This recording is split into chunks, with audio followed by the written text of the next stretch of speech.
Assalamualaikum warahmatullahi wabarakatuh. Pada kesempatan kali ini saya akan mencoba kembali menjelaskan terkait dengan bagaimana cara melakukan analisis rumusan masalah penelitian.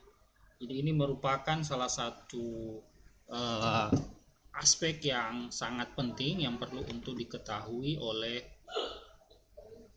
peserta didik saya atau mahasiswa atau para peneliti nantinya terkait dengan bagaimana cara melakukan analisis rumusan masalah penelitian. Nah, apa sih rumusan masalah penelitian itu? Jadi rumusan masalah penelitian itu adalah pernyataan-pernyataan yang merangkum masalah atau fenomena yang akan diteliti. Jadi rumusan masalah itu adalah kumpulan pernyataan-pernyataan yang merangkum masalah atau fenomena yang akan diteliti. Jadi terkait dengan masalah atau fenomena yang akan diteliti. Jadi ada beberapa masalah. Jadi akar permasalahannya itulah yang kemudian dijadikan sebagai dasar pemikiran untuk melakukan penelitian. Ya. Dalam penelitian kualitatif terdapat beberapa langkah-langkah yang perlu untuk diikuti. Ya, ada 5 langkah dalam melakukan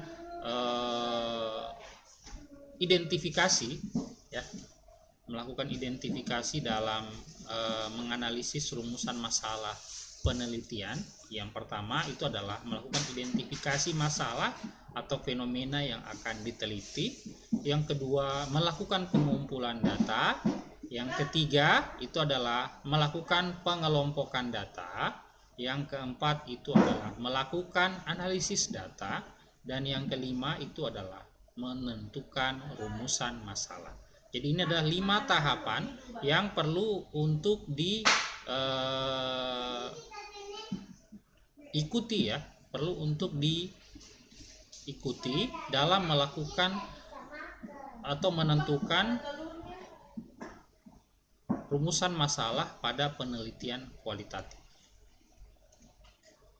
Nah, yang pertama itu adalah melakukan identifikasi masalah atau fenomena yang akan diteliti. Jadi pada kondisi pertama ini, ya, masalah atau fenomena yang akan diteliti yang memiliki relevansi yang signifikan, yang cukup penting untuk diteliti. Jadi kita perlu untuk mencari masalah atau fenomena yang terkait dengan topik-topik yang akan dijadikan sebagai dasar pemikiran untuk diteliti.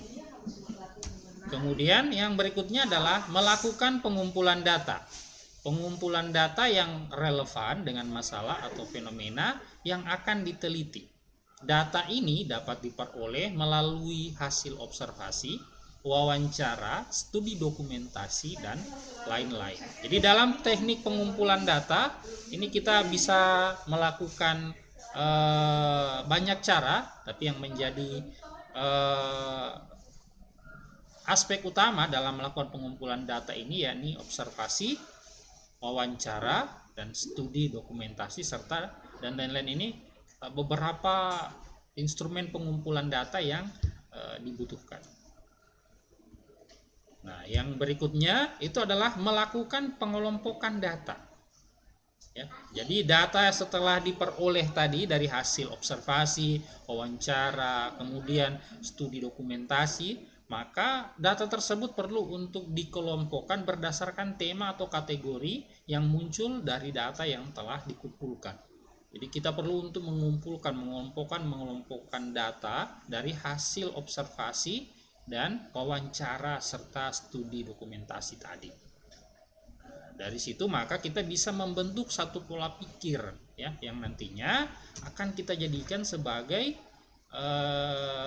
langkah berikutnya, yakni melakukan analisis data. Jadi di sini kita setelah datanya tadi sudah selesai dikumpulkan, sudah selesai dikelompokkan, maka perlu untuk dianalisis, ya, untuk memperoleh satu pemahaman yang lebih mendalam tentang masalah atau fenomena yang akan diteliti. Jadi dasar pemikiran kita dalam melakukan penelitian itu betul-betul dalam, ya, khususnya untuk penelitian kualitatif. Jadi untuk penelitian kualitatif memperoleh pemahaman yang lebih mendalam itu merupakan salah satu poin yang sangat penting dalam tahapan analisis data. Nah, tahapan yang terakhir itu adalah melakukan rumusan masalah yang dapat dirumuskan dengan mempertimbangkan temuan-temuan dari hasil analisis data tadi. Maka kita sudah bisa menentukan apa rumusan masalah yang dapat dipertimbangkan berdasarkan temuan dari analisis data. Jadi pada umumnya peserta didik itu atau para mahasiswa itu atau para peneliti ya, calon peneliti melakukan rumusan masalah berdasarkan keinginan mereka dulu. Jadi mereka itu selalu menentukan, oh ini masalah yang akan saya teliti. Kemudian mereka menuju ke lokasi penelitian, dan kebetulan penelitiannya itu adalah penelitian kualitatif. Nah, setelah mereka menuju ke lokasi penelitian, mereka tidak mendapati data sesuai dengan dasar pemikiran awal mereka, tapi justru mereka menemukan data-data yang tidak berkaitan dengan apa yang menjadi dasar pemikiran mereka yang pertama tadi. Padahal seharusnya kumpulan-kumpulan data tadi yang mengacu kepada satu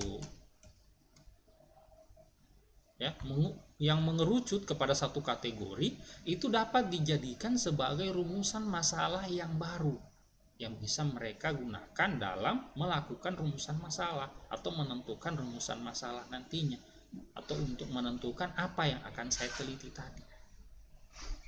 Permasalahan yang selalu timbul itu adalah saya ingin meneliti ini tapi saya tidak menemukan data terkait dengan apa yang ingin saya teliti, tapi saya menemukan data yang lain, dan mereka tidak ingin mengganti pemikiran pertama mereka tadi. Padahal seharusnya apa yang mereka temukan ya dalam penelitian kualitatif, apa yang mereka temukan dalam observasi, dalam wawancara, dalam studi dokumentasi tadi, atau dalam tahapan pengelompokan data tadi atau analisis data. Nah, ini mengumpulkan data. Jadi wawancara, studi dokumentasi, observasi itu bisa dijadikan sebagai poin-poin utama dalam hal menentukan rumusan masalah yang lain, atau yang bisa dijadikan sebagai topik pengganti dari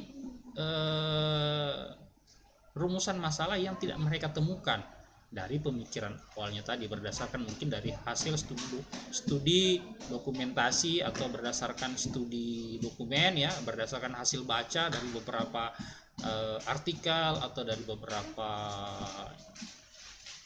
jurnal, bahwa ternyata mereka tidak menemukan apa yang harus saya teliti berdasarkan informasi yang telah mereka kumpulkan sebelumnya.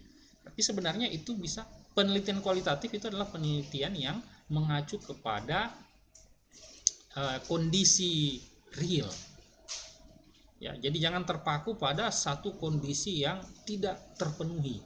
Tapi penelitian kualitatif itu adalah mengacu kepada penelitian yang mengacu pada kondisi real yang ada di lokasi penelitian itu. Jadi kalau kita menentukan, misalnya di penelitian pendidikan, kita menentukan lokasi penelitiannya itu ada di sekolah SMA atau di sekolah SMP, kemudian kita menemukan satu berdasarkan pengelompokan data tadi ya, setelah mengumpulkan data berdasarkan pengelompokan data, kita menemukan satu tema permasalahan yang baru, itu seharusnya tetap dijadikan sebagai satu poin utama dalam melakukan penelitian. Jadi jangan berkecil hati dalam melakukan rumusan masalah ini tadi, meskipun rumusan masalah yang kita inginkan tadi itu tidak terpenuhi. Justru apa yang ada di lapangan itu bisa kita jadikan sebagai rumusan masalah yang baru, yang kemungkinan penelitiannya bisa berhasil karena datanya berdasarkan apa yang ditemukan di lapangan, berdasarkan hasil observasi, berdasarkan hasil wawancara dan studi dokumentasi, dan beberapa instrumen-instrumen pengumpul data yang lainnya. Ya, jadi ini mungkin yang bisa saya sampaikan terkait dengan bagaimana melakukan rumusan masalah atau langkah-langkah dalam menentukan rumusan masalah penelitian, dikhususkan untuk penelitian kualitatif.